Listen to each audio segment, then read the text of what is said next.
Hello everyone, स्वागत है आप सभी का आज के इस सेशन में और मैं हूं आपका नेट वाला भैया।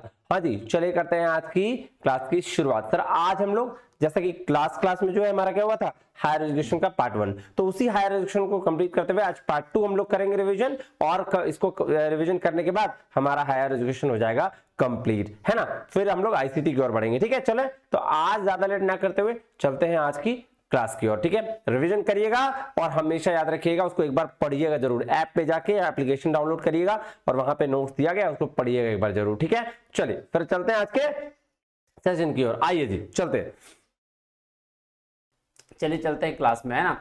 आइए, तो अगर हम बात करें ओरिएंटल लर्निंग की, तो ओरिएंटल लर्निंग कहा गया है बेसिकली जो हमने एनिशेंट इंडिया, ठीक है, के बाद जो चीजें सीखी, है ना, उसकी स्टडी को एनिशेंट इंडिया और ट्रेडिशनल एजुकेशन में जो सिखाया गया, जो चीज बताई गई उसका कुछ कुछ स्टडी करना, उसको कहा गया ओरिएंटल लर्निंग। जैसे अगर मैं बात करूं, अब ध्यान समझिएगा कि जब सबसे पहले हमने वैदिक पीरियड की बात की, वैदिक पीरियड से फिर बुद्धिस्ट पीरियड पर आए, बुद्धिस्ट पीरियड से फिर जैनिज्म पे आए, उसी तरह से फिर मुस्लिम से आया, फिर धीरे धीरे बात बढ़ते गई और फिर ईस्ट इंडिया कंपनी भी यहाँ पे आई और राज करी। यही था जी सर।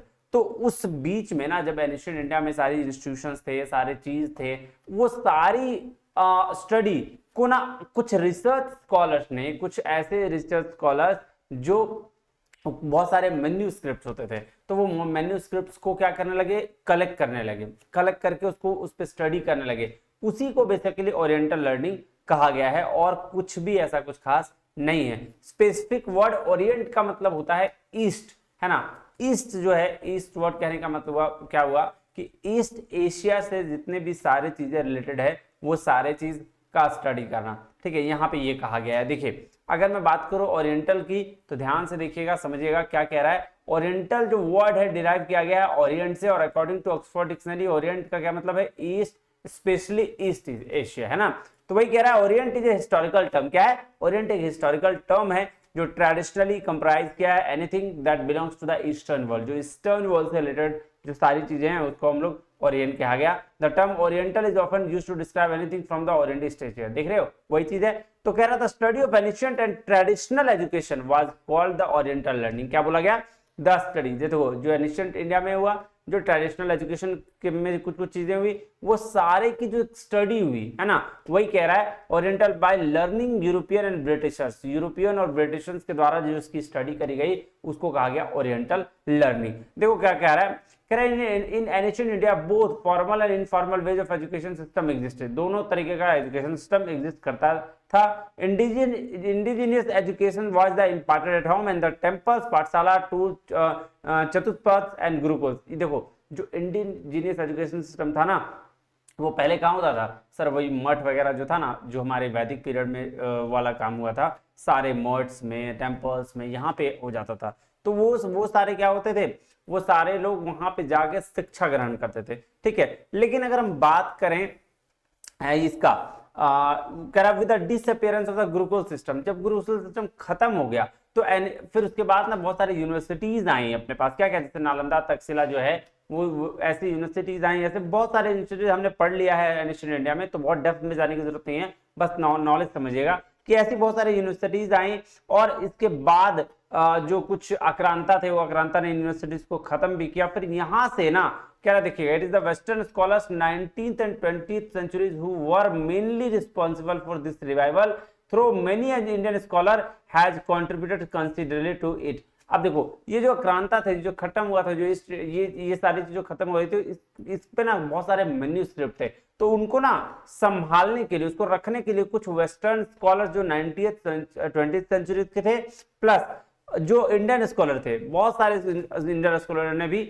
बहुत सारी चीजों को कंसीडर किया और मैन्युस्क्रिप्ट को ध्यान में रखते हुए उन्होंने रिसर्च करना शुरू किया। उन्होंने अपनी कल्चर को रखना शुरू किया, है ना, लाइब्रेरीज में। देखो कह रहा है further they started to preserve, क्या करना, प्रिजर्व करना चालू कर दिया एनिशिएंट नॉलेज को और एजुकेशन सिस्टम को, इंफॉर्मेशन को, कल्चर को, bye setting institute and libraries. तो उन्होंने क्या किया, कुछ ऐसे स्कॉलर्स जो थे उन्होंने एक लाइब्रेरी स्टार्ट कर दी, है ना, लाइब्रेरीज बनाया, इंस्टीट्यूट्स बनाया, और उस बेसिस पर उस सारे चीजों को स्टडी करना शुरू कर दिया और उसको अपने पास रखना शुरू कर दिया लाइब्रेरी में, है ना। उसको कहा गया क्या, उसको बोला गया ओरिएंटल एजुकेशन। अब देखो 16 तरह के ये इंस्टीट्यूट हैं जो या लाइब्रेरी है जो वर्क कर रहे हैं कंसिस्टेंटली, है ना, कलेक्ट करने के लिए और कलेक्ट करने के लिए रेयर मैन्यूस्क्रिप्ट का, जो रेयरली मैन्यूस्क्रिप्ट है ना इन द ओरिएंटल लैंग्वेज, जो ओरिएंटल लैंग्वेज हमारा हुआ करता था कौन कौन सा, प्राकृत और संस्कृत में, जो डीलिंग विद द रिलीजन, जो रिलीजन से डील करते थे, philosophy, literature, grammar, art, sciences, editing them and not publishing them without translation explanatory note. तो ये बात ध्यान में रखिएगा कि 16 इंस्टीट्यूट जो वेरी वेरी इंपॉर्टेंट है। तो यहां तक एक स्टोरी है। स्टोरी क्या है, वैदिक पीरियड खत्म हुआ, उसके बाद बहुत सारे पीरियड आए वो भी खत्म हुआ, उसके बाद फिर क्या हुआ, फिर उनकी स्टडी के लिए कुछ स्कॉलर ने जिम्मा उठाया कि भैया इसको हमारे इंपॉर्टेंट चीजें हो, और उस इंपॉर्टेंट चीज को हमें क्या करना है, लाइब्रेरी में या इंस्टीट्यूशंस के थ्रू में रिसर्च करते हुए उसको संभाल के सजे के रखना है। तो इसको कहा गया क्या सर, इसको बोला गया लाइब्रेरी या इंस्टीट्यूशंस में, और इसको कहा गया क्या, ओरिएंटल लर्निंग। अब ओरिएंटल लर्निंग करने के लिए 16 इंस्टीट्यूट्स बने हैं जो हमारे पास अभी भी हैं, जो बहुत सारे लोगों ने मतलब बने थे, है नहीं बने थे, और उसमें से बहुत सारे लाइब्रेरीज का चर्चा किया गया है, जिसमें सबसे पहला है अद्यार लाइब्रेरी। अद्यार लाइब्रेरी की अगर हम बात करें तो देखो इसमें बेसिक क्या याद रखना है कि कौन लाइब्रेरी था और कितना टाइम में आया था, दैट्स इट। कहा था theosophical society of Madras was started in AD 1882 से कितना तक, 1886 तक, यही याद करना है इसमें। तो अद्यार लाइब्रेरी किसके लिए था, मद्रास में था, और 1882 से 86 तक ये पूछा जा सकता है। उसके बाद है एशियाटिक सोसाइटी। एशियाटिक सोसाइटी का जो था वो यहाँ पे देखो कहाँ गया, 1746 से 1794 तक। ये बात किसने, सर विलियम जोन्स ने किया था, ये बात याद रखिएगा, बस यही याद रखना है आपको। फिर भंडारकर ओरिएंटल रिसर्च इंस्टीट्यूट कहाँ है, पुणे में है, और ये जो इंस्टीट्यूट स्टार्ट हुआ है ना, बोरी, क्या बोला, ऑफन एब्रिविएटेड, इसको बोरी बोला गया, BORI, बोरी बोला गया, was started in AD 1917, Pune में हुआ। Commemorate of the life RG Bhandarkar के ये में कब हुआ, 1875 से 1950 के बीच में, बस इतना ही याद रखना, इससे ज्यादा याद रखने की जरूरत नहीं है। गंगानाथ जहाँ केंद्रीय संस्कृत विद्यापीठ इलाहाबाद में, ये कब हुआ, 1934 में, किसके नाम पर, GN झा रिसर्च इंस्टीट्यूट के नाम पर, बस इतना ही याद रखना है इसमें। फिर है कुप्पुस्वामी शास्त्री रिसर्च इंस्टीट्यूट मद्रास चेन्नई में, ये कब फाउंडेड हुआ, 1944 में, और सावंत S कुप्पुस्वामी की ये में बनाया गया था 1880 से 1943 तक ये रहा, ठीक है। चलो मद्रास संस्कृत कॉलेज चेन्नई में, मद्रास संस्कृत कॉलेज चेन्नई में हुआ, ये फाउंड हुआ 1905 AD में, V कृष्ण वामी अय्यर इनके ये पे हुआ था। और चलो स्टार्टिंग वर्किंग फ्रॉम 1906, अच्छा 1906 में इसका काम स्टार्ट हो गया, ये बात ध्यान में रखिएगा। क्या कह रहा है, the certificate awarded to the successful students was the Visharada degree and the subjects being Vedas, Vedanta, Mimamsa, script, ये सारे पे इसको क्या दिया जाने लगा सर, डिग्री भी दिया जाने लगा, है ना, यहाँ पे जो स्टूडेंट पढ़े थे, तो बस इतना ही याद रखिएगा। उसके बाद है माइथिक सोसाइटी जो बैंगलोर में है, और ये स्टार्ट कब हुआ था, फाउंड हुआ 1909 में, ठीक है, किसके द्वारा, initiative of J Richards, then the collector of civil military station, ये बात ध्यान में रखिएगा, कहाँ है, बैंगलोर में। ओरिएंटल इंस्टीट्यूट बड़ौदा, ये बड़ौदा की बात कर रहा है, कब आया, ये देखो 1875 से 1939 तक, ये बात ध्यान में रखिएगा। चलिए उसके बाद अगर हम बात करें, ओरिएंटल मैन्यूस्क्रिप्ट लाइब्रेरी त्रिवेंद्रम में है, कहाँ है, त्रिवेंद्रम में, कब स्टार्ट हुआ, 1911 में। कितने मैन्यूस्क्रिप्ट है भैया, 50,000 से ज्यादा मैन्यूस्क्रिप्ट संस्कृत, मलयालम और अदर लैंग्वेज में यहाँ पे अवेलेबल है, याद रखिएगा। Oriental research institute Mysore, Mysore में है, कब सर, 1863 से 1894 तक, यही याद रखना है, इसमें इससे ज्यादा नहीं। फिर ओरिएंटल रिसर्च इंस्टीट्यूट तिरुपति, ये याद रखिएगा, कब आया, Tirupati came into the being AD 1941 में, है ना, ये बात ध्यान में रखिएगा। संस्कृत एकेडमी मद्रास चेन्नई में 12वां नंबर पे था। संस्कृत एकेडमी क्या है भैया, वाज स्टार्टेड 1927 में in the senate hall of the old senate building of university of Madras, Madras Pandit Madan Mohan Malaviya के द्वारा बनारस में जो यूनिवर्सिटी थी, सॉरी मद्रास यूनिवर्सिटी में सीनेट हॉल में इसकी शुरुआत की गई थी, वहीं पे पहला बार आया था। चलिए संस्कृत साहित्य परिषद कलकत्ता या कोलकाता में, है ना, तो ये कब हुआ था, फाउंडेड इन 1916, बस इतना ही याद रखना है। गवर्नमेंट संस्कृत कॉलेज कलकत्ता या कोलकाता, ये कब हुआ, एस्टेब्लिश 1824 में बाई ईस्ट इंडिया कंपनी के द्वारा। और सरस्वती महल लाइब्रेरी तंजौर में, तंजौर में ये कब आया भाई साहब, ये देखो कहीं लिखा नहीं, इसका कोई देखो 16th सेंचुरी सिर्फ दिया हुआ है ना, ऑफिशियल नेम क्या था, तंजौर महाराजा सिरफौजी सरस्वती महल लाइब्रेरी, ये इसका ओरिजिनल नेम था। चलिए विश्वेश्वरानंद विश्व बंधु institute of Sanskrit and Indological study, Hoshiarpur में था, इसका नाम ही होशियारपुर है ना। तो चलिए ये 1903 में था, ये कहाँ था, शिमला में, ये हिमाचल प्रदेश शिमला में इसकी ये बस इतने सारे इंस्टीट्यूट जो हैं 16 इंस्टीट्यूट ये रिसर्च कर रहे थे और इस पे बहुत सारा मैन्युस्क्रिप्ट इन्होंने क्या किया है, स्टार्ट किया है। अब जो बेसिक्स है इस ओरिएंटल लर्निंग के बाद की बात करें हम तो है कन्वेंशनल लर्निंग प्रोग्राम्स और अनकन्वेंशनल या नॉन कन्वेंशनल। तो कन्वेंशनल मतलब होता है जो नॉर्मली चलता आ रहा है ना, ट्रेडिशनल वाला, बैक टू बेसिक्स बोल दो, ट्रेडिशनल एजुकेशन बोल दो, कस्टमरी एजुकेशन बोल दो, है ना, सीक लर्निंग रेफर्स टू। देखो ये बात है, इसमें क्या होता था, इसमें जो है टीचर जो है पढ़ाते रहता था, है ना, टीचर क्या करता था, पढ़ाता था और स्टूडेंट सिर्फ बातों को सुनते थे, चौक से लिखता था और बच्चे नोट्स बना लेते थे। इसको क्या ये इसको कहा गया है कन्वेंशनल एजुकेशन सिस्टम। देखो क्या कह रहा है, conventional education use traditional teaching method which instructs, teacher instruct करते थे और स्टूडेंट उसको लर्न करते थे, are involve by the interacting a face to face manner in the classroom. तो ये था कन्वेंशनल। अगर हम नॉन कन्वेंशनल की बात करें तो ये सिस्टम जो है ना, जो अभी आप लोग यूज करते हो ना, जैसे बहुत सारा क्या बोलते हैं, evening learning, distance learning, vocational studies, skill based courses, online learning, ये जो सारी चीजें पढ़ रहे हो ना, जो कन्वेंशनल लर्निंग को छोड़कर है वो सारा नॉन कन्वेंशनल। और कन्वेंशनल में क्या है, जो पुराना तरीका था, पुराना तरीका पढ़ाने का, जैसे ये तो भी नया तरीका है ना, आप पढ़ रहे हो आपको एकदम मिल रहा है। देखो मैं भी कर रहा हूँ, मैं भी लिख ही रहा हूँ, लेकिन आप कहीं पे बैठे हो, कहीं पता नहीं कलकत्ता, बोकारो, दिल्ली, कहाँ कहाँ पे हो और वहां से आप पढ़ रहे हो, है ना, अलग अलग जगह से। तो इसको बोलते हैं नॉन कन्वेंशनल लर्निंग। चलो अगर हम बात करें ओपन एंड डिस्टेंस लर्निंग की, तो देखो कन्वेंशनल नॉन कन्वेंशनल को डिटेल में पढ़ना है, पहले हम ओपन डिस्टेंस पढ़ लेते हैं, फिर उसको और डिटेल्ड में पढ़ेंगे, टेंशन लेने की जरूरत नहीं है। ओपन एंड डिस्टेंस लर्निंग की अगर हम बात करें तो ओपन और डिस्टेंस दो अलग अलग चीज है। ओपन मतलब बोला गया कि भैया आप कहीं भी पढ़ो कोई दिक्कत नहीं है, आपको डिग्री मिल जाएगा। और डिस्टेंस एजुकेशन मतलब इसलिए कहा गया क्योंकि बहुत सारे एरिया ऐसे थे जहां पे, और जिसकी वजह से क्या होता था ना, जो गरीब परिवार थे या फिर बहुत सारा ऐसा लोग था जो काम की वजह से पढ़ाई नहीं कर पाते थे, है ना, वो दूर में रह जाते थे। तो इसीलिए गवर्नमेंट ने उस समय बोला गया कि भैया ऐसा है, ऐसा सिस्टम निकाला जाए, ठीक है। सबसे पहला जो बात करने वाला था ये दिल्ली यूनिवर्सिटी ही था, इसका शुरुआत 1962 में दिल्ली यूनिवर्सिटी ने किया गया था। तो ठीक है, उसमें उसका एक हिस्ट्री है, मैं बताऊंगा आपको। तो उसमें क्या किया गया, बोला गया कि भाई साहब ऐसा है कि आप एक ऐसा सिस्टम लेके आइए जहां जो बच्चे जो कहीं भी हो पढ़ सके, उसको डिग्री में मिल जाए। तो और उसी की शुरुआत के लिए सबसे पहले ओपन एंड डिस्टेंस लर्निंग की शुरुआत करी गई। ये देखिए आपको दिखाता हूं, एक minute.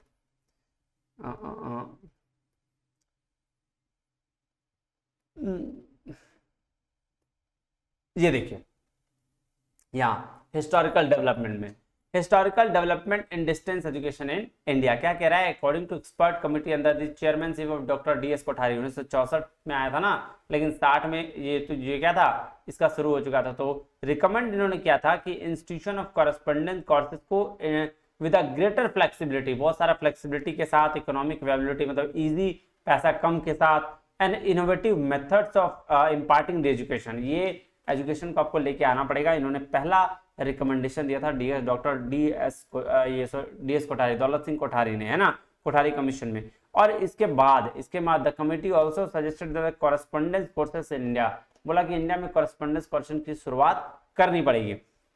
They should be administered by the universities only, और ये किसके द्वारा देखा जाना चाहिए, ये यूनिवर्सिटीज के द्वारा दिखाना चाहिए। फर्स्ट इंस्टेंस पर initiative was done in the university of Delhi as a pilot project. तो सबसे पहला शुरुआत जो है पायलट प्रोजेक्ट की तरह 1962 में दिल्ली यूनिवर्सिटी ने इसकी शुरुआत करी थी। ये देखो, hence 1962 the university of Delhi school of correspondence courses and continuing education was started. तो 1962 में इसकी शुरुआत दिल्ली यूनिवर्सिटी ने करी। और उसके बाद एजुकेशन कमीशन जो 64-66 में डीएस कोठारी के अंदर आया था, जो कोठारी कमीशन भी बोलते हैं इसको, ठीक है ना, also perceived correspondence education as an answer to increase the pressure of number as well as the growing financial pressure of universities। तो ये बात बिल्कुल सही बोला गया, बोला भाई साहब फाइनेंस को भी ध्यान में रखते हुए ये बात ध्यान में रखना है। उसके बाद क्या बोला गया, the next decade 1970 saw the growth and spread of correspondence education। उसके बाद 1970 की बात जब आई तो उसमें देखा गया कि भैया इसमें बहुत सारे ग्रोथ है ना। तो system in India by more vocational conventional universities open correspondence courses institute. और इसके बाद फिर बहुत सारे कन्वेंशनल यूनिवर्सिटीज ने अपनी कॉरेस्पोंडेंस यूनिवर्सिटीज को शुरुआत किया। सबसे पहला जो था इसके बाद 1982 में, आप देखिएगा, ये दिखाता हूं मैं आपको, एक मिनट, ये देखिए है ना। Therefore new chapter distance education has began establishment doctor B R Ambedkar open university in Hyderabad. Hyderabad doctor B R Ambedkar university में 1982 में, ठीक है ना, Indira Gandhi national open university national level by the parliament of India 1985। तो भाई साहब इन्होंने क्या किया, 1982 में शुरुआत करी, क्या किसकी, सब फर्स्ट टाइम जो था न्यू चैप्टर स्टार्ट हुआ डिस्टेंस एजुकेशन का। और उसके बाद 1985 में शुरुआत की गई इग्नू की। इग्नू एक ऐसा यूनिवर्सिटी हुआ, इंदिरा गांधी ओपन नेशनल बड़ा यूनिवर्सिटी रहा जिसमें इंडिया लेवल पर उसको दिया गया कि आप जो है वो डिस्टेंस और ओपन एजुकेशन को पूरा रेगुलेटरी करिएगा। उसका आगे डिटेल है, मैं आपको बताता हूँ। उसके बाद जब idea was extended many states, उसके बाद ये आइडिया पहले दिल्ली लिया, फिर हैदराबाद में बी आर अम्बेडकर यूनिवर्सिटी 1982 में लिया, फिर उसके बाद बहुत सारे स्टेट्स ने इसको एक्सेप्ट किया। 1987 में दो इमरजेंस हुआ, दो नए ओपन यूनिवर्सिटी का। कौन कौन सा, नालंदा ओपन यूनिवर्सिटी है ना पटना में बिहार में, और वर्धमान महावीर ओपन यूनिवर्सिटी जो था कोटा राजस्थान में। तो ये दो हुआ 1987 में। फिर उसके बाद subsequently Yashwantrao Chavan Maharashtra open university जो नासिक में है, इन्होंने 1989 में इसकी शुरुआत करी। तो सबसे पहले 62 दिल्ली यूनिवर्सिटी, उसके बाद 82 B R Ambedkar Hyderabad university, उसके बाद 87 ये आपका दो यूनिवर्सिटी, कौन कौन सा, नालंदा ओपन यूनिवर्सिटी बिहार और वर्धमान महावीर ओपन यूनिवर्सिटी राजस्थान कोटा। और फिर 1989 में आया आपका यशवंतराव छावन यूनिवर्सिटी जो था कहाँ, आपका नासिक है, आपका ये महाराष्ट्र में, ठीक है। और उसके बाद the major responsibility for the promotion and coordination of open distance bestowed by the parliament of on the Indira Gandhi national open university institute of the UGC. UGC को नहीं दिया गया, इसके अलावा किसको दिया गया, इग्नू को दे दिया गया कि आप क्या करिए, आप ओपन और डिस्टेंस एजुकेशन का सारा जिम्मा जो है वो आप ले लीजिए, है ना। सो ये बात ध्यान में रखना था आपको, और क्या है, बस बस बस यही करना है। चलिए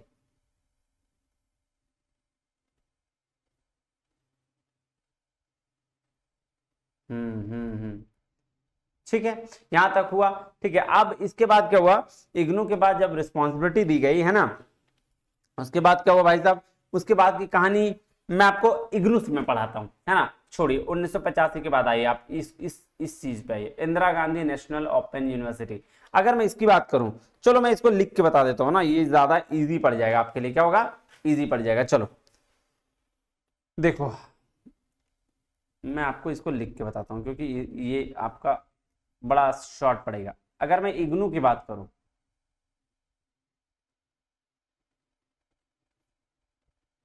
क्या बात करूं, इग्नू की बात करूं, तो इग्नू जो है उसकी हिस्ट्री अगर मैं बात करूं तो सबसे पहले क्या हुआ था 1970 में, क्या हुआ था 1970 में, 1970 में एक सेमिनार हुआ था, सेमिनार हुआ था किसके किसके बीच में, सर सेमिनार जो हुआ था वो ओपन यूनिवर्सिटी पे हुआ था ना, किस पे हुआ था, ओपन यूनिवर्सिटी पे, ठीक है। उसके बाद 1900 अगर मैं 72, उसके बाद 1974 की बात करूं तो 1974 में 8 मेंबर कमिटी बनाई गई थी, 8 मेंबर कमिटी बनाई गई थी। जी पार्थ स्वामी उसके क्या थे, हेड थे, क्या थे, हेड थे, ये 8 लोगों की कमेटी में।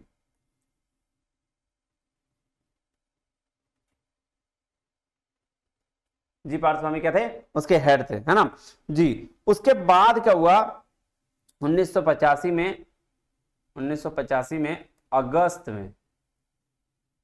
में दोनों लोकसभा और क्या हुआ, ये विधानसभा, सॉरी राज्यसभा, विधानसभा बोल रहा हूं, अगस्त में लोकसभा एंड राज्यसभा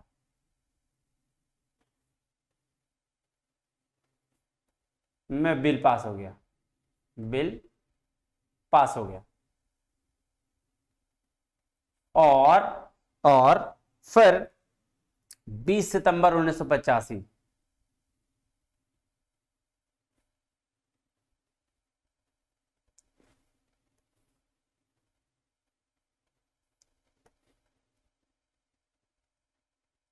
1985 को इग्नू का नया जन्म हुआ, नहीं क्या हो गया, एग्जिस्ट नेशनल ओपन यूनिवर्सिटी और नेशनल ओपन यूनिवर्सिटी एग्जिस्टेंस में आ गया,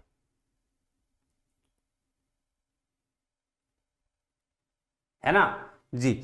उसके बाद क्या हुआ, इग्नू रिस्पॉन्सिबिलिटी, अब इसका ये पूरा पूरा रिस्पॉन्सिबिलिटी हो गया कि डिस्टेंस एजुकेशन को यूनिवर्सिटी लेवल पर ले जाने का। तो इग्नू की क्या रिस्पॉन्सिबिलिटी हो गई, responsibility of promoting distance education India level.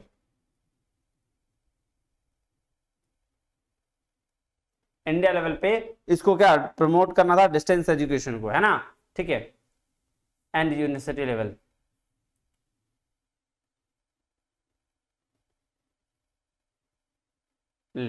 ये बात हुई। उसके बाद फिर क्या हुआ, उसके बाद की अगर मैं बात करूं तो 1989 में इसका पहला कन्वेंशन हुआ जिसमें 1000 स्टूडेंट्स ग्रेजुएट हुए। क्या हुआ, अगर मैं बात करूं 1989 में फर्स्ट टाइम 1000 स्टूडेंट्स क्या हुए, ग्रेजुएट हुए।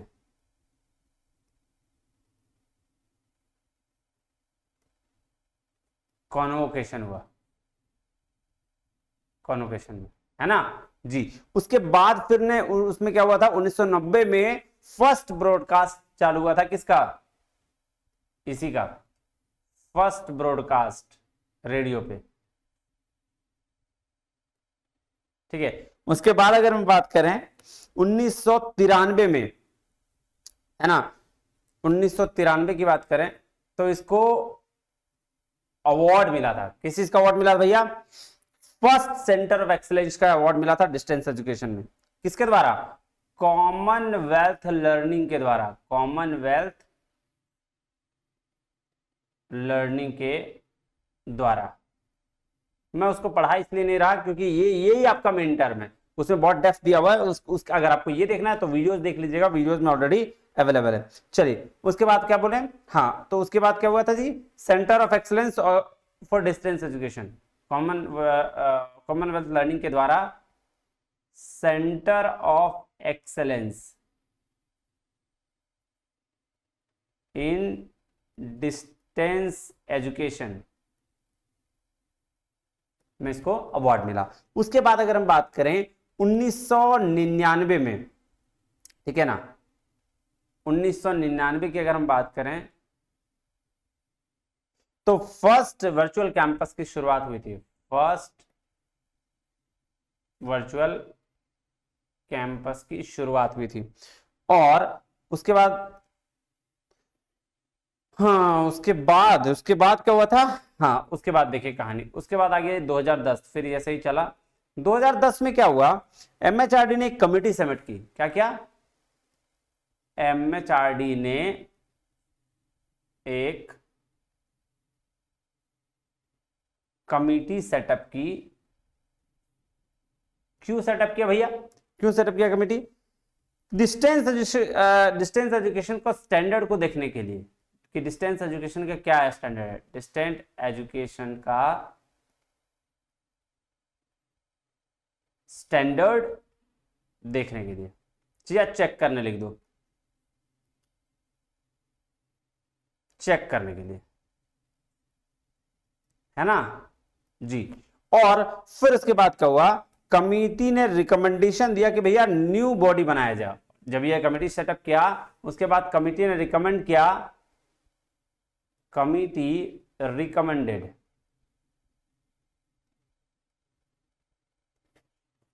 New body, new regulatory body of, new regulatory body of IGNOU, है ना, न्यू रेगुलेटरी बॉडी ऑफ, क्या नाम दिया गया इसका, DECI, DECI, distance education council of India.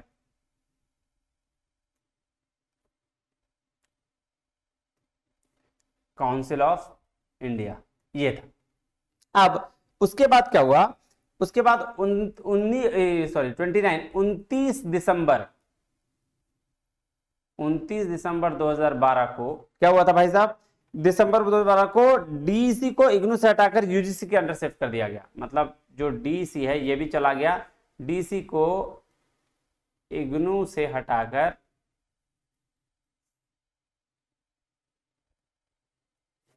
किसमें शिफ्ट कर दिया गया सर, यूजीसी के अंडर, यूजीसी के अंडर शिफ्ट किया गया।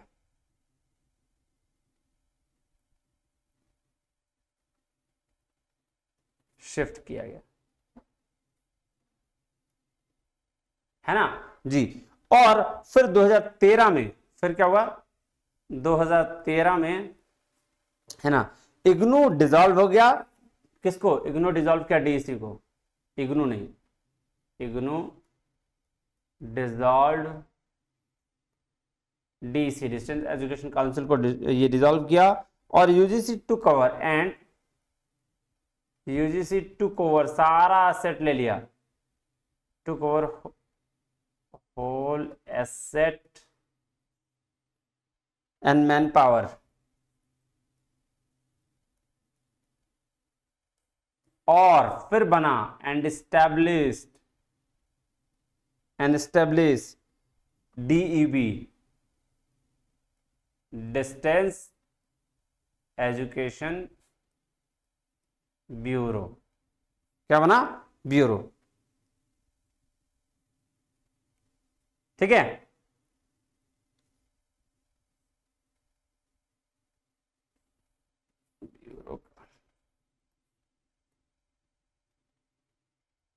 ब्यूरो है ना, ये वाला।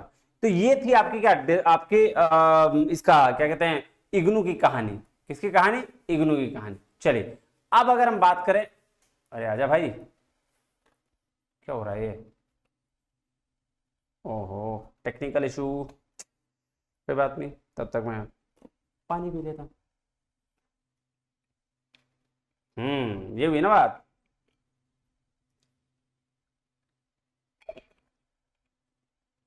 देखो अब चलते हैं फटाफट, है ना, आ जाओ। यही कह रहा है, तो अब देखो ध्यान से, क्या हो रहा है यार आज,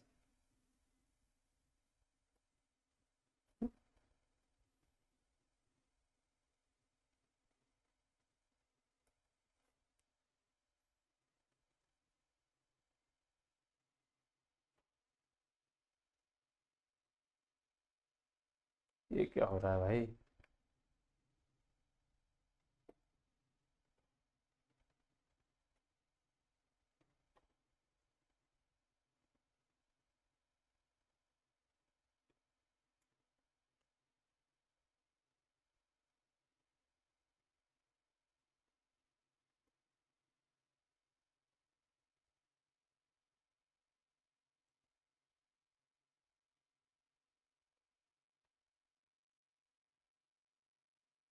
चलिए कभी कभी हो जाता है ना, टेक्निकल इशू, कोई दिक्कत नहीं है। चलिए अब क्या कह रहा है ये ध्यान समझिएगा। कह रहा है इग्नू स्टैब्लिश कब हुआ, 1925 में, एक्ट ऑफ पार्लियामेंट से, है ना, कि क्या पर्पस था, दो purpose, enhancing access and equity higher education through distance mode, किसके थ्रू, डिस्टेंस मोड के थ्रू, और promoting coordinating and determining the standards in the open learning and distance education system. तो ये दो पर्पस के थ्रू इग्नू का एस्टेब्लिशमेंट हो गया। अब देखो ये बात पूरा का पूरा मैंने आपको बता दिया है ओवरऑल, तो इसको दिमाग लगाने की जरूरत नहीं है। अब जो मेन स्टार्ट होगा, structure of higher education institution in India, इसकी बात करते हैं। तीन तरीके की body, policy making body, regulatory body और एक्रेडिटेशन बॉडी। ठीक है, एक एक करके सारी बॉडीज की शुरुआत करते हैं। करें जी सर, चलिए करते हैं। आइए सबसे पहला बॉडी की बात करें तो वो है ministry of education. Ministry of education के बारे में शुरू में भी हम लोगों ने बहुत सारे डिटेल में पढ़ा है, तो यहाँ दिमाग नहीं लगाएंगे। दो आपका डिपार्टमेंट है, एक है हायर एजुकेशन के लिए और एक है सर स्कूल एजुकेशन के लिए। मेन ऑब्जेक्टिव क्या है, ये हम लोग ऊपर डिस्कस कर चुके हैं। ये बॉडी आ जाओ, एसोसिएशन ऑफ इंडियन यूनिवर्सिटीज, एक बॉडी है जिसको हम लोग पहले इंटर यूनिवर्सिटी बोर्ड भी कहते थे। अब देखो एसोसिएशन ऑफ इंडियन यूनिवर्सिटीज क्या है भाई साहब, बताओगे?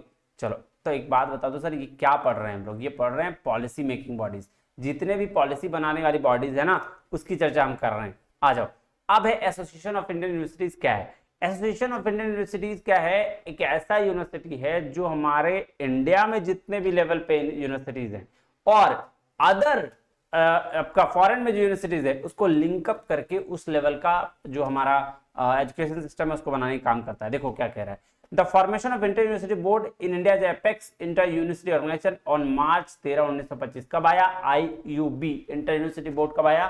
23 मार्च 1925 को। ठीक है, अब उसके बाद क्या देखना है, objective was to promote university activities especially by sharing information and increase cooperation in the field of education, culture and allied areas। तो ये बात ध्यान में रखना है, इसका ऑब्जेक्टिव क्या है कि यूनिवर्सिटी में एक्टिविटीज जितने भी है उसको प्रमोट करना इंडिया लेवल पे और बाहर भी, बाहर मतलब फॉरेन पे। कह रहा है inter university board acquired legal status, इसको लीगल स्टेटस कब मिला और इसका registration society under the society registration act 1816 में कब हुआ? 29 सितंबर 1967 में। 1925 में यह बॉडी आया, 1967 में इसका रजिस्ट्रेशन हुआ सोसाइटी रजिस्ट्रेशन एक्ट में और इसका रीनेम हुआ, दोबारा नाम बदल दिया गया AIU। कब हुआ? 1973 में। 1973 में इसका नाम बदल दिया गया। क्यों बदल दिया भाई? अब वो तो उसकी मर्जी है, बदल दिया तो बदल दिया। अब ये जो ऑब्जेक्टिव है इससे बहुत सारे क्वेश्चन पूछे गए हैं, बहुत सारे, एक दो नहीं बहुत सारे पूछे गए हैं, याद कर लीजिएगा। इसका ऑब्जेक्टिव क्या है? To serve as a inter university organisation. Inter university organisation क्या मतलब हुआ? दो यूनिवर्सिटी के बीच में लिंक करने का काम। To act as a bureau of information and facilitate communication, है ना। To coordination and mutual consultation among university, university के बीच में आपका म्यूचुअल कोऑर्डिनेशन करा देना और कंसल्टेशन करना।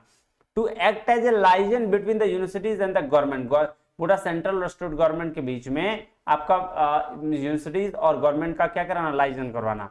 To act as a representative of university of India, university पूरा यूनिवर्सिटी को का रिप्रेजेंटेटिव कौन करता है? ये association of Indian university. To promote India में, टू प्रमोट और to undertake such programmes would be help to improve standards of instruction, ये भी बात ध्यान में रखना। To help universities to maintain their autonomous character, to facilitate student mobility and exchange of members, to appoint a recommended wherever necessary information present क्या representative of association at any conference, to assist university को assist करने का काम भी इसका है, to in obtaining recognition for their degree, to undertake organize and facilitate conferences, to act as a national sportsman। तो ये सारा चीज आप देख लीजिएगा, बेसिक है, बेसिक जो था वो पढ़ लिया, मोटिवेशन पढ़ने। हाँ, अब ये cab central advisory board of education, भाई साहब कैब की अगर हम बात करें तो हाईएस्ट एडवाइजरी बॉडी है जो सेंट्रल और स्टेट गवर्नमेंट को क्या करती है? आपको लिंकअप करने का काम करती है, एडवाइस देने का काम करती है इन the field of education. It is the oldest and the most important advisory body government of India in education में, है ना। एजुकेशन में कब आया? फर्स्ट स्टैब्लिश हुआ 1920 में, डिसॉल्व हो गया 1923 में, फिर रिवाइव हुआ 1935 में और अभी तक एग्जिस्टेंस में अवेलेबल है। The idea there should be central, CABE का आइडिया कहां से आया? कलकत्ता यूनिवर्सिटी कमीशन से लिया गया कैब का आइडिया, मतलब 1917 में, ठीक है ना, आगे लाया गया। तो the idea there should be central board put, अच्छा 1917 में इसको लाया गया था, ठीक है, ये बात ध्यान में रखिएगा। किसके through? Sir Calcutta university commission, जिसको हम लोग क्या बोलते हैं? Sadler commission. तो सैडलर कमीशन से इसमें कैब की बात शुरुआत हुई थी। चलो उसके बाद है ऑब्जेक्टिव्स। ऑब्जेक्टिव की अगर हम बात करें तो किस कौन कौन सा ऑब्जेक्टिव है? Provide suggestion all educational institution को, सारे एजुकेशनल इंस्टीट्यूशन को सजेशन देने का काम। Provide a common platform to for the state and centre to share their views about improving educational standard, education standard को इंप्रूव करने के लिए सारे स्टेट और सेंटर के यूनिवर्सिटीज को क्या करता है? ये आपका सजेशन देता है। To advise the state and central government regarding any kind of educational question, कोई भी किसी तरह के क्वेश्चन है तो उसको एडवाइस देने का काम ये करता है। To ask for the expert reviews and information and suggestions from the various government agencies, तो ये बात ध्यान में रखिएगा। आइए अब ये स्टेट हायर एजुकेशन काउंसिल से और इसके फंक्शन से ये आप देख लीजिएगा, इसमें कुछ खास बात नहीं है। चलिए पॉलिसी मेकिंग बॉडीज खत्म हो गया, अब हम बात करते हैं रेगुलेटरी बॉडीज की। रेगुलेटरी बॉडीज की अगर हम बात करें तो सबसे पहला क्या? यूनिवर्सिटी ग्रांट कमीशन, यूजीसी की बात करते हैं। कहां से आया भाई यूजीसी? यूजीसी के शुरुआत कैसे हुई? तो देखो सबसे पहले जो हमारा 1944 में सार्गेंट रिपोर्ट आया था ना, जिसको हम लोग पोस्ट वार एजुकेशन डेवलपमेंट भी बोलते हैं, है ना, ये ध्यान रखिएगा, ये 1944 में है ना आया था। यहां पे इन्होंने रिकमेंडेशन दिया था कि भैया एक बॉडी बनाया जाए जिसका नाम यूनिवर्सिटी ग्रांट्स कमिटी रखा जाए। क्या सजेशन दिया था? कमिटी रखा जाए, which was formed in 1945 oversee the 3 central universities और उसके बाद 3 सेंट्रल यूनिवर्सिटी बनाया गया, बनारस, दिल्ली और ये अलीगढ़, ठीक है। उसके बाद 1947 में कमिटी इंटरेस्ट किया with high responsibility dealing then existing universities, ठीक है, ये बात ध्यान में रखिएगा। उसके बाद एक तो हो गया 1944 में। 1948 में जब यूनिवर्सिटी एजुकेशन कमीशन बना, जिसको हम लोग राधा कृष्ण कमीशन के नाम से भी जानते हैं, तो इन्होंने भी सजेस्ट किया कि एक जनरल बॉडी आपको बनानी चाहिए, जिसका नाम दिया गया क्या, यूनिवर्सिटी ग्रांट कमेटी। ये देखो क्या बोल रहे हैं, it recommended that the university grants committee be reconstituted on the general model of university grant commission, ठीक है। तो ये बात ध्यान में रखिए, दो लोगों ने रिकमेंड किया, 44 में भी, सारगंट रिपोर्ट में भी, और आपका राधा कृष्ण कमीशन में भी। फिर 1952 में क्या हुआ, union government decide all case pertaining to the allocation grants in the aid of public funds to the central universities and other universities institution of higher learning might refer to the university grant commission. और फिर 1952 में UGC की शुरुआत हुई। The university grant commission was the formally inaugurated by किसके द्वारा, मौलाना अब्दुल कलाम आजाद के द्वारा, मिनिस्टर ऑफ एजुकेशन थे उस समय के, नेचुरल रिसोर्सेज। कब हुआ एंड साइंटिफिक रिसर्च, और 28 दिसंबर 1953 को इसका इनॉग्रेशन हो गया। उस समय के जो एजुकेशन मिनिस्टर थे उनके हाथों, और यूजीसी की शुरुआत हुई। हाउएवर फॉर्मली एडमिनिस्ट्रेट नवंबर 1956 में, है ना, स्टैट्यूटरी बॉडी बनाया गया उसको India through the act of parliament. ध्यान से समझना, 44 में क्या हुआ भाई साहब, 44 में एक सारगंट रिपोर्ट आया था, उसमें उसका रिकमेंडेशन मिला। 48 में भी रिकमेंडेशन दिया कि यूजीसी को लेके आया जाए। 1952 में यूजीसी आया, लेकिन उसमें इनॉग्रेशन हुआ। 1953 में इनॉग्रेशन हुआ, लेकिन इसको स्टैट्यूटरी बॉडी नहीं बनाया गया था। 1956 में एक्ट ऑफ पार्लियामेंट के तहत यूजीसी को क्या बनाया गया सर, एक बॉडी बनाई गई। कौन सी सर, स्टैट्यूटरी बॉडी। और उसके भैया साहब 6 जगह, क्या 6 जगह उसके कैंपस बनाए गए बाद में, ये ध्यान रखो। अब देखो यूजीसी का मैंडेट्स भाई साहब, very very very very important, VVVI, very very important. क्या है, तो 6 मैंडेट्स हैं। 6 मैंडेट क्या है, promoting and coordinating university education, determining and maintaining standards in teaching, examination and research in universities, framing regulation और minimum standards of education, monitoring development in the field of collegiate university education, disbursing grants to the university and colleges. उसके बाद है serving as a vital link between the union and state government, or advising the central and state government on the measures of necessary for improvement of education। अब देखो सबसे एक बात याद रखो, इसका याद करने का तरीका था, हम लोग बताए थे PDF, P for promoting and coordinating, D for determining, F for framing, PDF, M mail से आया है, सर्विंग और एडवाइजिंग मतलब मेल से आया है। PDF कहां से आया भाई, मेल से आया है। तो इसका याद करने का यूजीसी मैंडेट याद करने का तरीका क्या है, PDF मेल से आया है। कैसे आया, PDF मेल से आया, याद रखिएगा। चलिए अगर हम यूनिवर्सिटी की बात करें 31 मार्च 2023 के डेटा के हिसाब से, तो सेंट्रल यूनिवर्सिटी 56 है, डीम्ड टू बी 125 है, प्राइवेट से 447 है, ये 475, और टोटल यूनिवर्सिटी 1103 है अभी। अगर हम बात करें डीम्ड टू बी यूनिवर्सिटी की, तो भैया डीम्ड टू बी यूनिवर्सिटी क्या है, कह रहा है section 3 of UGC act 1956 provide that the central government may on the advice of commission declare by notification official gazette पे in any institution of higher education other than a university को छोड़कर एक कोई भी एक ऐसा इंस्टीट्यूशन, ठीक है, shall be deemed to be university for the purpose of this act, on such a declaration being made all the provisions act shall apply in the institution if it is the word university under the meaning clause F section 2 of the UGC Act। तो section 2F के तहत UGC act के तहत जो official gazette में जो university नहीं है उसको बोला गया डीम्ड टू बी यूनिवर्सिटी, ठीक है। कह रहा है institution have expanded the base, higher education का बेस को एक्सपेंड किया, इन्होंने बहुत सारी चीजों पर पढ़ाई कराई है। देखो health science, engineering, technology, management, language, humanities, social science, science, education, law, agriculture, fisheries, technology, yoga, music, fine art, सब पे पढ़ाई करा दिया भाई साहब। अब देखो जो मेन इंपॉर्टेंट क्वेश्चन पूछा जाता है ना, वो है आपका एलिजिबिलिटी क्राइटेरिया से। तो क्राइटेरिया क्या है, ध्यान से समझिएगा। 2 तरह की क्राइटेरिया है, एक है ऑफ कैंपस, एक है on campus, sorry offshore campus. मतलब ऑफ कैंपस मतलब अपने कैंपस में इंडिया के अंदर, ऑफशोर कैंपस मतलब इंडिया के बाहर। तो दोनों का रैंक क्या है बताना है, दोनों का क्या क्या क्राइटेरिया बताइएगा।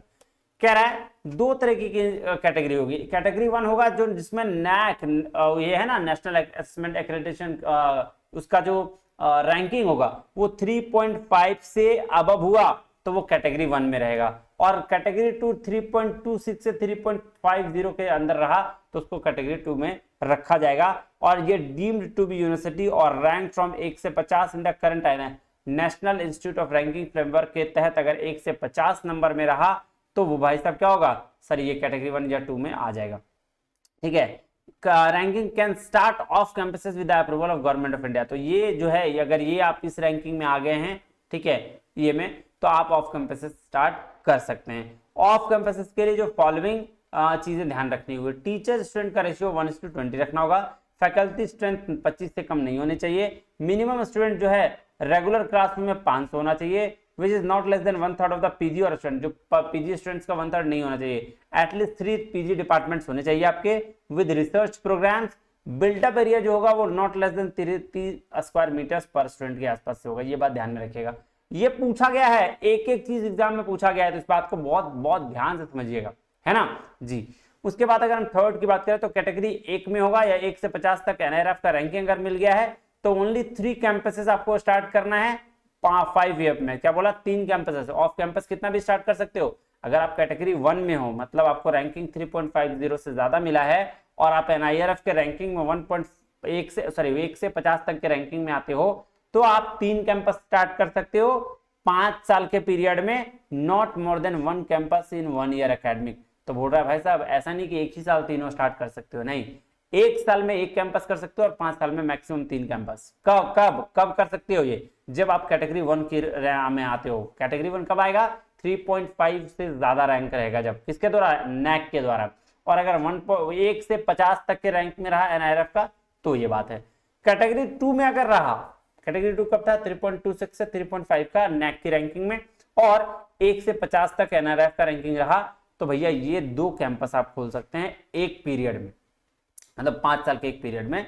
और 2 कैंपस जो खुलेगा वो 1 साल में नहीं खुलेगा, अलग अलग एकेडमिक ईयर में खुलेगा। क्या खुलेगा, अलग अलग एकेडमिक ईयर में। बात समझ में आई जी सर। अब चलिए ऑफशोर की बात करते हैं। ऑफशोर की अगर हम बात करें तो कैटेगरी 1 में वही 3.51 और अब होना चाहिए। Deemed to be university can start offshore campus with the approval of ministry of external affairs, MEA को का अप्रूवल मिलना चाहिए, ये रैंकिंग होना चाहिए, और उसके साथ साथ मिनिस्ट्री ऑफ एजुकेशन और मिनिस्ट्री ऑफ होम अफेयर्स, ये तीनों का आपको अप्रूवल मिल जाए, आप रैंक 1 कैटेगरी 1 में भी आ जाएं और आप रैंक 1 में रहें तो आप ऑफशोर कैंपस भी स्टार्ट कर सकते हैं, मतलब इंडिया से बाहर जाके भी आप स्टार्ट कर सकते हैं। उसके बाद है गवर्नेंस ऑफ यूनिवर्सिटीज। भाई साहब गवर्नेंस ऑफ यूनिवर्सिटीज का क्या मतलब हुआ कि यूनिवर्सिटी में कौन कौन लोग होते हैं और कैसा उसका गवर्नेंस होता है ना। आ जाओ, क्या कह रहा है, द एग्जीक्यूटिव, देखो ये बात देखो, क्या every university has 2 important decision making bodies, the executive council, एक होता है एग्जीक्यूटिव काउंसिल जिसको हम लोग बोर्ड ऑफ मैनेजमेंट या सिंडिकेट भी कहते हैं, is the principal executive body होता है dealing with all the function of first category, and the second होता है academic council in some class called senate, the principal academic body taking all the decisions in the following with the second category. तो first और second category में ये चीजें, इसको ध्यान रखिएगा। अब आइए क्या क्या बॉडीज होते हैं इसको देखते हैं, है ना। हर यूनिवर्सिटी में अपना अपना हिसाब से होता है, लेकिन बेसिकली जो मेन है, ठीक है, ये ऑलमोस्ट यूनिवर्सिटी में होता है। पहला कौन है, एग्जीक्यूटिव काउंसिल, जिसको हम लोग क्या कहते हैं, बोर्ड ऑफ मैनेजमेंट, ठीक है। क्या है, authority takes all executive decision, जितना सारा डिसीजन होगा वो उसको लेगा और इंप्लीमेंट करेगा। ऑल एडमिनिस्ट्रेटिव और फाइनेंशियल पावर एक्सरसाइज किया जाता है यही बॉडी। तो एग्जीक्यूटिव काउंसिल मेन बॉडी होता है। क्या होता है, मेन बॉडी होता है। देखो इसका एग्जीक्यूटिव काउंसिल का जो वाइस चांसलर चेयरमैन होते हैं, प्रो वाइस चांसलर, 2 डीन, 3 और 4 रिप्रेजेंटेटिव ऑफ टीचर्स, 2 और 3 representatives of generally head of college और institution affiliated to the university, ये सारे लोग होते हैं। 3-4 लोग नॉमिनीज होते हैं गवर्नमेंट के और 2-3 मेंबर्स होते हैं सीनेट का जो एक्सटर्नल मेंबर हो। तो ये किसके, ये एग्जीक्यूटिव काउंसिल में कौन कौन होता है। सो इंटरनल और एक्सटर्नल रिप्रेजेंटेशन जो जनरली होता है in the ratio of 3:2, total membership 15 से 20 के बीच में होता है। ये बात ध्यान रखिएगा। इंटरनल लोग कितने होते हैं, 3 और 2 के रेशियो में, इंटरनल और एक्सटर्नल का। इंटरनल 3 होंगे तो बाहर वाला 2 होगा ही होगा, और 15 से 20 लोग होंगे। इसमें कितने होंगे, 15 से 20 लोग। कौन कौन, ऊपर मैंने बता दिया। आइए इंपॉर्टेंट फंक्शंस क्या है भैया, तो स्टैट्यूटरी और ऑर्डिनेंस पास करना, कंट्रोल करना फाइनेंस प्रॉपर्टीज को, management of personnel, recruitment, promotion, conditions देखना, सुपरविजन मैनेजमेंट ऑफ इंस्टीट्यूशंस का, कॉलेज का देखना, यूनिवर्सिटी का देखना, और radial grievances teachers, staff, students के लिए ये काम करना। दूसरा बॉडी जो है एकेडमिक काउंसिल है, अभी तो बताया था ना। पहला एग्जीक्यूटिव, दूसरा एकेडमिक। एकेडमिक काउंसिल क्या है? प्रिंसिपल एकेडमिक अथॉरिटी होते हैं यूनिवर्सिटी का। सारा decision, programmes, course, teaching method, student assessment, academic standards, creation new department, नया डिपार्टमेंट कहीं बनाना है, तो ये सारे जो है एकेडमिक काउंसिल के अंतर्गत आते हैं। एकेडमिक काउंसिल एसेंशियली बॉडी है, कंप्राइज करता है जो यूनिवर्सिटी में वाइस चांसलर और दो pro vice chancellor, all dean, all heads, department representative, head of affiliated institutions, colleges, representative of categories, है ना, department as well the affiliated institution, ठीक है, ये सारे लोग इसमें होते हैं। और depending upon the size and nature जो है वो एकेडमिक काउंसिल होता है 50 से 150 के बीच में होता है। कितना होता है? 50 से 150 के बीच में होता है। इंपॉर्टेंट फंक्शन क्या है? एकेडमिक पॉलिसीज को देखना, सुपरविजन करना, इंप्लीमेंट करना एकेडमिक पॉलिसी को, इंटर फैकल्टी कोऑर्डिनेशन को देखना, रिकमेंड करना, ऑर्डिनेंस है ना, ठीक है, जैसे आपका establishment, department, laboratory, research centres, committee, ये सारा award of degree, diploma, other qualification को देखना, ये सारा काम किसका है? स्कॉलरशिप देखना, ये सारा काम किसका है? एकेडमिक बॉडी का है। अब है तीसरा कोर्ट, जिसको हम लोग सीनेट कहते हैं, जो एडवाइजरी बॉडी होता है, सुप्रीम एकेडमिक बॉडी होता है, ठीक है, बहुत जगह ये होते हैं, बहुत जगह नहीं भी होता है, ठीक है।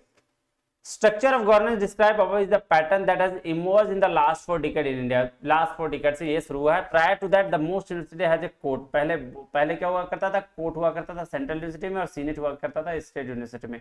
This body was supreme authority for university, जो यही था, ये बॉडी था जो सारा सुप्रीम बॉडी हुआ करता था। अब चलते हैं ये people who manage the universities. देखो इससे सारे से ना क्वेश्चंस आते हैं, तो आपको एक एक करके आराम से इसलिए पढ़ा रहा हूं ताकि आपको ये समझ में आ जाए ना, वरना तो फिर क्या है, रिवीजन करने में तो फास्ट हूं मैं।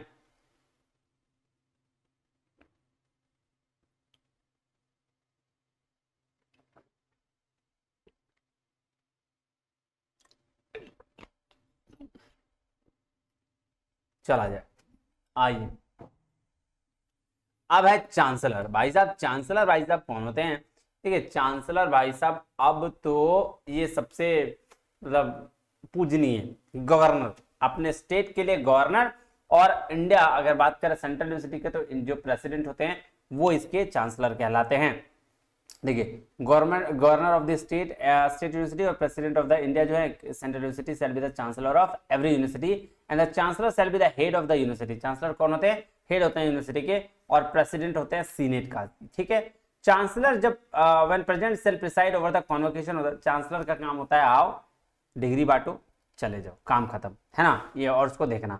And may issue direction to the vice chancellor, VC को क्या करो? डायरेक्शन दो कि ये काम करना, ये काम कर लो, ये काम कर लो, दैट्स इट।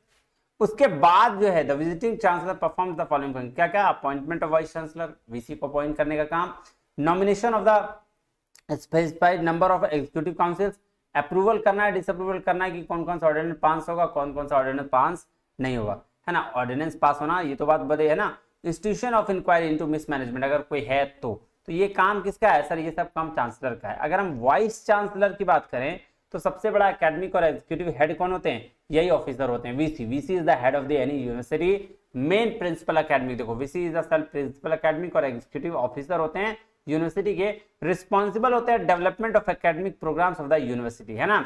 ये सारा काम इनका होता है। देखो ये जो होते हैं एक्स ऑफिशियल चेयरमैन होते हैं, किसका है? एग्जीक्यूटिव काउंसिल, सिंडिकेट का, बोर्ड ऑफ मैनेजमेंट का और academic council as well the finance committee and other statutory bodies like planning board and selection committee, सारे के एक्स ऑफिशियल चेयरमैन होते हैं। वाइस चांसलर में defer implementation of a decision taking और resolution pass by authority. तो vice chancellor क्या करते हैं? जो चांसलर बोला इसको इंप्लीमेंट करो तो वो इंप्लीमेंट कराने का काम करते हैं, ये बात ध्यान में रखिएगा। Vice chancellor shell be the appointing and disciplinary authority. कौन होगा? वाइस चांसलर अपॉइंटिंग और डिसिप्लिनरी अथॉरिटी होंगे जो यूनिवर्सिटी टीचर्स के लिए। Vice chancellor shall be appointing and disciplinary authority for the officers university rank assistant registrar और rank equivalent जो assistant registrar के पोस्ट पे होंगे उन लोग के लिए अपॉइंटिंग और डिसिप्लिनरी अथॉरिटी भी यही होंगे। तो भैया वीसी जो है टीचर को भी देखेगा कि कौन आपका रिक्रूटमेंट, और जो असिस्टेंट रजिस्ट्रार जो होते हैं उनका भी रिक्रूटमेंट इन्हीं के हाथ में होता है। चलिए प्रो वीसी। प्रो वीसी क्या भाई? वीसी के बाद वाला पोस्ट, वीसी नहीं है तो प्रो वीसी काम देखेंगे, है ना। Pro VC shall be the academic and executive officer next to the vice chancellor. बोले ना वीसी के बाद का काम है सारा इनका। तो pro VC shall be the chairperson of board of deans, सब campuses, board of university departments, interdisciplinary studies, board of post graduation education, ये सारा का। And ex official chairperson of research and recognition committee. Research recognition committee के ये ex official chairperson होते हैं। Chancellor shall in consultation with the vice chancellor appoint pro VC. देखो chancellor जो है, प्रोविसी कैसे आता है, वीसी के रिकमेंडेशन से चांसलर को जाता है और चांसलर फिर क्या करते हैं, ये प्रोविसी को अपॉइंट कर लेते हैं। प्रोविसी सेलेक्ट जब चेयरपर्सन, जब आपके पास वीसी अवेलेबल ना हो। उसके बाद है रजिस्ट्रार। रजिस्ट्रार कौन होते हैं, चीफ एडमिनिस्ट्रेटिव ऑफिसर होते हैं of the university. He shall be a full time salaried officer, full time salaried officer होंगे। Shall work directly under the superintendence, किसके द्वारा, direction and control of the VC, VC के direct control में होंगे, है ना, उनके सुपरिटेंडेंस में होंगे। चलिए, registrar shall be appointed by the vice chancellor, VC appoint करते हैं on the recommendation of selection committee, selection committee के रिकमेंडेशन पे। Appointment of the registrar shall B term of 5 years, 5 साल होगा, और ही अटेंड एज द सुपरएनुएशन, या फिर वो रिटायर कर जाए। मतलब या तो अगर मान लो 60 साल का आपका जॉब है, उसमें से अगर 5 साल का या पहले अगर आपका रिटायरमेंट आ रहा है तो पहले चले जाइए, नहीं तो 5 साल आप जॉब पे रहिए। यही है रजिस्ट्रार के लिए। Registrar shall act as a member secretary of the senate, senate का मेंबर होगा, मैनेजमेंट काउंसिल का, एकेडमिक काउंसिल का, और सच अदर अथॉरिटीज और बॉडीज कमिटीज का ये मेंबर होगा। डीन ऑफ फैकल्टी, मतलब देखो ये भी एक फुल टाइम सैलरीड ऑफिसर होते हैं, वो किसी एक सब्जेक्ट के डीन, फैकल्टी के डीन होंगे। वाइस चांसलर नॉमिनेट करते हैं associate dean for the particular group of related board of studies, may be required for assistance, support and coordination with a minimum qualification and experience of such nomination shall be as par with the post of dean। तो ये बात, dean तो सब पता है, faculty of dean होते हैं, हर अपने अपने फैकल्टी के डीन होते हैं। उसी तरीके से क्या भैया, कंट्रोलर ऑफ एग्जामिनेशन, जो सारा एग्जाम का है देखते हैं, controller of exam shall be the principal officer in charge in the conduct examination in the of the university and the declaration of results. तो एग्जाम लेने से लेकर रिजल्ट डिक्लेयर करने का जो सारा काम होता है वो किनका, कंट्रोलर ऑफ एग्जामिनेशंस का ही होता है। Shall be a full salaried officer, ये भी होंगे, है ना, और shall work directly under the direction of VC, VC के अंदर ये डायरेक्टली काम करते हैं। He shall arrange to prepare eligibility list candidate, कौन कौन सा एलिजिबल है कौन नहीं है, ये सारा कॉन्वोकेशन का भी सारा काम यही, जो डिग्री देना होता है यही प्रिंट करवाते हैं, ठीक है, डिग्री सर्टिफिकेट देने का काम भी इन्हीं का है, ठीक है। ये हो गया आपका सारे के सारे यूनिवर्सिटी के ऑफिसर्स। अब हम नेक्स्ट बॉडी की ओर मूव करते हैं, regulatory body, that is AICTE, all India council of for technical education. देखिए AICTE की अगर हम बात करें तो ये सेटअप हुआ 1945 को, national apex body, advisory body, है ना, on the survey of facility available to technical education and to promote the development in the country in coordinated integrated manner. तो ये किसके लिए था, टेक्निकल एजुकेशन को प्रमोट करने के लिए 1945 में एडवाइजरी बॉडी के तौर पर आया था। उसके बाद क्या रहा, ensure the same stipulated national policy education city was visited. क्या क्या भाई सब काम था, तो स्टैट्यूटरी अथॉरिटी था, प्लानिंग, फॉर्मुलेशन और मेंटेनेंस नॉर्म स्टैंडर्ड के लिए, क्वालिटी एश्योरेंस के लिए, फंडिंग इन प्रायोरिटी एरियाज के लिए, maintaining parity and certification and awards के लिए, मैनेजमेंट ऑफ टेक्निकल एजुकेशन के लिए, ये सारा, ठीक है। अब एक बात ध्यान में रखिएगा,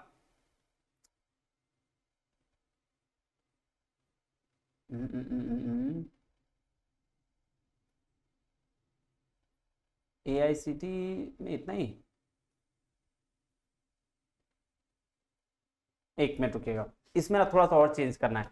क्या है, ये 2010 में इसमें लिखा हुआ थोड़ा मिस हो गया है, इसमें एक चीज और ऐड कर लीजिएगा कि 2010 में, है ना, एक मिनट में चेक कर लो थोड़ा, 2010 में ना, एक मिनट रुकिएगा, क्योंकि भाई वो जरूरी है, वो पूछा जाता है।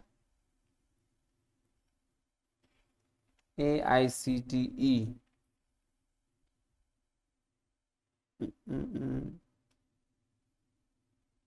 1945 नहीं, ठीक है, ये ठीक है, वो मुझे याद आ गया था, NBA वाला थोड़ा सा, चलो ठीक है। अब एक बात ध्यान रखिएगा कि जो AICTE को मिला कि किसके अंतर्गत वो कौन कौन सा चीज को देख सकता है, किस किस का सर्टिफिकेशन प्रोवाइड कर सकता है, तो वो था प्रोग्राम्स ऑफ टेक्निकल एजुकेशन, जैसे ट्रेनिंग, रिसर्च इन engineering, technology, architecture, town planning, management, pharmacy, applied arts, crafts, hotel management, catering, ये सारा।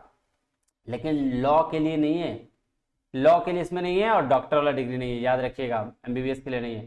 तो ये उसके लिए बॉडी है ना, बार काउंसिल ऑफ इंडिया, पढ़ेंगे आगे, टेंशन नहीं लेना है। चलिए, अब है national medical commission. National medical commission has been constituted by act of parliament से बना है, इसको नेशनल मेडिकल कमीशन एक्ट 2019 में रखा गया है, जो कब आया था, फोर्स 25/9/2020 में आया था, बाय गैजेट नोटिफिकेशन 2020।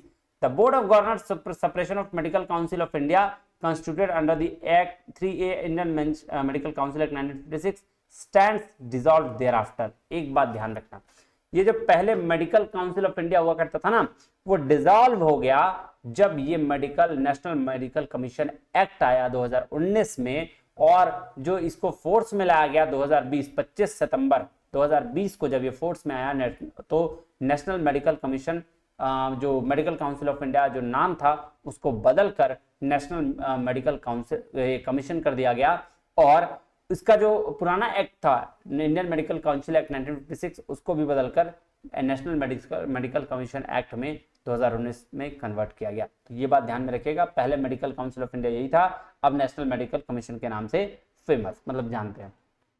चलिए, एम क्या है मेडिकल कमीशन का, नेशनल का? इंप्रूव करना access quality and affordable medical education, ensure करना availability of adequate and high quality medical professional, promote करना equitable and universal health care जो इनकरेज करे हेल्थ पर्सपेक्टिव को, इनकरेज करना मेडिकल प्रोफेशनल को जो लेटेस्ट मेडिकल रिसर्च को एडॉप्ट करे, ऑब्जेक्टिविटी असेस मेडिकल इंस्टीट्यूशंस करना, ट्रांसपेरेंट में मेंटेन करना medical register for India, enforce करना high ethical standards in all aspects of medical education. आइए अब इसके फंक्शंस है, अब फंक्शंस एक बार देख लेना यार, ये बेसिक चीज है। अब है फार्मेसी काउंसिल ऑफ इंडिया, दवाई के लिए, है ना? तो फार्मेसी एजुकेशन जो प्रोफेशन इंडिया में आया था ग्रेजुएशन लेवल पर पीसीआई में, स्टेट्यूटरी बॉडी है, गवर्न प्रोविजंस फार्मेसी एक्ट 1948 के तहत passed by the parliament. Pharmacy act 1948 enact किया गया 4/3/1948 को, following criminal enact to regulate the profession of pharmacy. किसके लिए? फार्मेसी के लिए था बस। PCI was constituted 9849 under the section 3 of the Pharmacy Act, pharmacy council of India, है ना? ये कब आया? 1949 को, अंडर सेक्शन 3 फार्मेसी एक्ट पे। क्या ऑब्जेक्टिव है भैया? रेगुलेशन करना फार्मेसी एजुकेशन को कंट्री में, और रेगुलेशन करना प्रोफेशनल प्रैक्टिस ऑफ फार्मेसी। चलिए, अब है बार काउंसिल ऑफ इंडिया। अभी मैंने बताया ना बार काउंसिल किसके लिए था सर? लॉ के लिए। लॉ वाला AICT नहीं दिखता है, याद रखना, वो सब याद कर लेना, लॉ और मेडिकल छोड़कर ऑलमोस्ट सब है ना? चलिए, the bar council of India is a statutory body created by parliament and regulate the represent Indian bar. The bar council India was established parliament under the advocates act 1961। किसमें आया था? Advocates act 1961। The following statutory functions under section 7 cover the bar council regulatory and representative mandates. Legal profession के लिए और legal education के लिए क्या क्या मैंडेट्स है ये देखो भाई साहब। To lay down standards and professional conduct and etiquette, advocates के लिए। To lay down procedures for disciplinary committee के लिए, disciplinary committee for each state bar council के लिए भी। सेफगार्ड राइट्स, प्रिविलेज और interest of advocates. To promote support law reform. To deal with the dispose of any matter which may be refer to it by state bar council. To promote legal education and to lay down standards of legal education. To recognize the universities whose degree in shall law be qualification for enrollment as an advocate. To conduct seminar talks legal topics by eminent jurists. To organize legal aid to poor. To recognize the reciprocal basis to manage invest fund in the bar council. To provide for the election of members who shall run the bar council. तो ये सारे objectives थे, इसको एक बार देख लीजिएगा और पढ़ लीजिएगा, टेंशन लेने की जरूरत ज्यादा नहीं है। चलिए, अब है national council for teacher education. मैंने बोला ना एक भी बॉडी छोड़ी नहीं है क्योंकि सारे से क्वेश्चन पूछा गया है। आ जाओ, ये भी क्या है? स्टैट्यूटरी बॉडी है गवर्नमेंट ऑफ इंडिया का। एग्जिस्टेंस में कब आया? National council of teacher education act 1993 में 17 अगस्त 1995 से मैंडेट है, with a mandate to achieve the planned and coordinated development of teacher education throughout the country and to govern the regulation and proper maintenance and norm standards for teacher education. ये बात ध्यान में रखिएगा। तो भैया NCT is very broad covering teacher education programs. क्या क्या sir? DElEd भी, बीएड भी, एमएड भी, ये सारा कोई कौन देखता है? यही देखता है। ये बात ध्यान में रखिएगा। बस इतना ही देखिए ना, इससे ज्यादा दिमाग लगाने की जरूरत नहीं। Research related regulatory bodies. अब जो रिसर्च रिलेटेड रेगुलेटरी बॉडीज कौन था? ICSSR। भाई साहब इसी के अंदर, इसी के तहत आपको मिलेगा क्या? JRF। जो कॉमर्स वाले हैं देख लो, पढ़ लो इसके बारे में, नालायक हैं। Indian council of social science research was established कब? 1969 में by the government of India to promote research in social science in the country, है ना? ICSR provides grants for projects, fellowship, आ गया ना? International collaboration, capacity building, survey, publications to promote research in social science in India. तो भैया ये क्या क्या पर्पस है इसका, रिव्यू करना progress of social science research में और एडवाइस देना यूजर्स को, स्पॉन्सर करना सोशल साइंस रिसर्च को, प्रोग्राम्स को, है ना, और इंस्टीट्यूट एडमिनिस्ट्रेट करना, स्कॉलरशिप फेलोशिप देना सोशल साइंस में, इंडिकेट करना area in which social science research to promoted, जब जहां सोशल साइंस रिसर्च प्रमोट किया जा रहा है, फाइनेंशियल सपोर्ट देना इंस्टीट्यूशन को जर्नल को, अरेंज करना technical training, coordinate research activities, develop करना सपोर्ट करना सेंटर ऑफ डॉक्यूमेंट सर्विसेज को ऑर्गेनाइज करना, स्पॉन्सर करना, फाइनेंस करना, सेमिनार्स करना, वर्कशॉप करना और स्टडी कराना, undertake the publication of and assist the publication of journal and books in social sciences. एक तो हो गया भाई साहब सोशल साइंस के लिए। दूसरा रिसर्च बॉडी है एग्रीकल्चर रिसर्च के लिए, Indian council of agriculture research. भाई मेरा पीएचडी का टॉपिक भी यही है। चलो ये कब आया भाई, ये देख लो, एग्रीकल्चर रिसर्च ऑटोनोमस ऑर्गेनाइजेशन है under the department of agriculture research and education, ministry of agriculture and farmers welfare, government of India के तहत। पहले इसका नाम imperial council of agriculture research का था। क्या था नाम इसका पुराना, imperial council of agriculture research. Established हुआ 16 जुलाई 1929 में, रजिस्टर्ड सोसाइटी रजिस्ट्रेशन एक्ट के तहत 60 वाला में, है ना। तो क्या percent the report of royal commission on agriculture, ठीक है। चलो हेडक्वार्टर न्यू दिल्ली में है, बात ध्यान रखिएगा। अभी तक 113 आईसीआर इंस्टीट्यूट और 74 एग्रीकल्चर यूनिवर्सिटीज हैं पूरे इंडिया में। अब है Indian council of medical research, ठीक है जी सर। कब आया भाई साहब, देख लो, the first meeting governing body Indian research fund association was held in 15 November 1911, ठीक है। ये इरफा was redesigned and the Indian council of medical research with doctor C G Pandit the first director. तो इरफा पहले इसका नाम था, अब जो है इसका नाम Indian council of medical research रखा गया है। ये भी एपेक्स बॉडी है ना। Formulation coordination promotion of biomedical research is one of the oldest medical research bodies in the world. चलिए भाई साहब, जितनी रेगुलेटरी बॉडीज थी वो खत्म हो गई। अब आ गया एक्रेडिशन बॉडीज। एक्रेडिशन बॉडीज की अगर हम बात करें तो 3 बॉडीज। पहला कौन, नैक। देखो ये पहले के हिसाब से है, एनईपी वाले में जो चीज आई है वो एनईपी में हम लोग पढ़ेंगे। 2 घंटे का वीडियोस है, आप देख लेना, 2 वीडियोस है, उसको देख लेना, काम बन जाएगा। अब अगर बात करें national assessment and accreditation council का, तो भैया कब आया, एस्टेब्लिश हुआ national assessment accreditation council and autonomous body has been established by university grant, UGC के द्वारा एस्टेब्लिशमेंट हुआ था 1994 में। Recommendation made by the national policy on education NP 1986 में रिकमेंडेशन दिया गया था, और प्रोग्राम में 1992 में जो स्पेशल एम्फेसिस मिला quality of higher education in India को। तो प्राइम मैंडेट नाक का क्या था कि memorandum of association to assess credit and institution of higher learning universities and college और one of the their units. तो एसेस करना और एक्रेडिट करना इसका काम था जो हायर एजुकेशन के लोग थे, हायर लोग नहीं मतलब इंस्टीट्यूशंस थे, जैसे डिपार्टमेंट हो गया, स्कूल हो गया, इंस्टीट्यूशन हो गया, प्रोग्राम्स हो गए, ये सारा को एसेस और एक्रेडिट करने का काम किसका है, नैक का है। NAC functions through general council and executive committee where the educational administration policy maker और senior academicians काम करते थे। क्या बोल रहा है, under the new methodology introduced NAC 1 April 2007 the higher education institution are assessed in 2-step approach, 2 step approach में किया जाने लगा, ठीक है। 2007 के बाद में क्या क्या, फर्स्ट स्टेप में क्या था, institution setup is required to seek institutional eligibility for quality assessment. तो पहला स्टेटमेंट था IEQA को आपको रिक्वायरमेंट था, पहला ये आपको करना पड़ेगा। दूसरा सेकंड स्टेप था असेसमेंट और एक्रेडिटेशन, 2 का असेसमेंट। पहले क्या, इंस्टीट्यूशनल एलिजिबिलिटी कि भैया आप एलिजिबल है या नहीं है क्वालिटी असेसमेंट के लिए, पहले आपको ये चेक करना है। दूसरा उसके बाद देखना है कि असेसमेंट और एक्रेडिटेशन में आपको क्या रैंक मिला है, A, B और C, ये ग्रेड मिलता है। और D वाला